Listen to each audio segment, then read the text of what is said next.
ទី2របស់យើងសំណួរខបាទហើយយើងកណនីលបឿនមធ្យមបំបត្តិទឹកអុកស៊ីសែនបាទនៅចន្លោះពេលតេ0ស្មើ0និងតេអងស្មើ80វិនាទីបាទ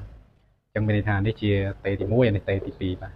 អញ្ចឹងរូបមន្តលបឿនមធ្យមបំបត្តិបាទស្មើគេអូនបាទយើងអនុវត្តតាមរូបមន្តហ្នឹងមកបាទតាមរូបមន្តបាទលបឿនមធ្យមបំបត្តិគឺ Vm វងកញ្ចក់អូនត្រូវទៅសេបែបហ្នឹងណា Vm ទឹកអុកស៊ីសែនបាទតេ0និងតេអង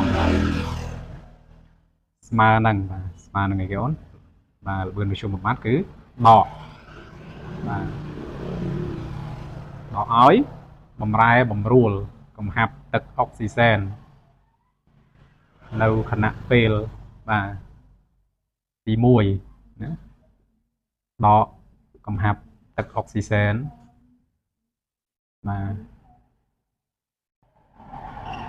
នៅខណៈពេល0បាទ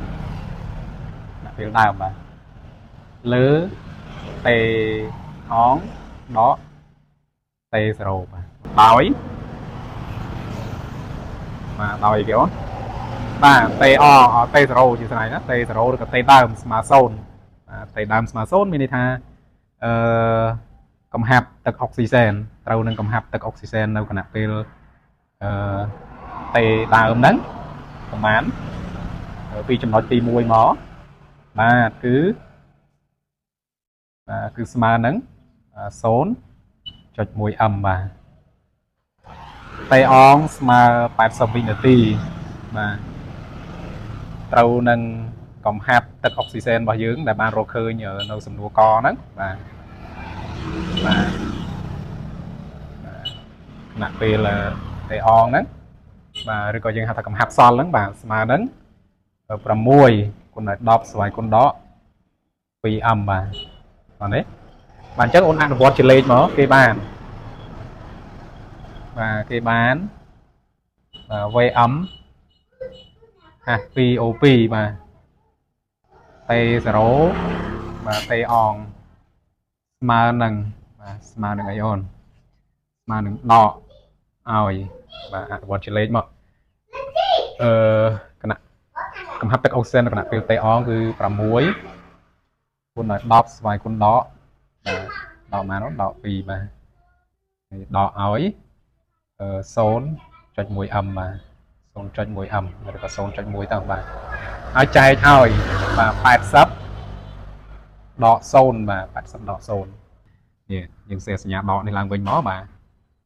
អញ្ចឹងនេះដកមកបានម្សិលដក4គុណដោយ10ស្វ័យគុណដក2បាទចែកឲ្យ80អូខេយ៉ាងគេនេះយើងស្រួលមកបាទវាទៅជាវិជ្ជមានវិញបាទអញ្ចឹងចម្លើយដូចនេះV ទឹកអុកស៊ីសែនណា Vm បាទទឹកអុកស៊ីសែនតេ0និងតេអងបាទស្មើនឹងបាទយើងចម្លើយរបស់យើងឃើញប្រហែលអានេះយើងដាក់ຂະຫນាតតិចផងណាបាទនេះវិនាទីបាទអញ្ចឹងបាន5គុណដោយ10ស្វ័យគុណដក14បាទຂະຫນាតចំពោះຂະຫນាតវិញយើងគិតមិនអូនបាទយើងអាចសរសេរថាដំធំក្នុង1វិនាទីបាទដំធំក្នុង1វិនាទីអូខេបាទអញ្ចឹងនេះជាចម្លើយរបស់យើងណាបាទ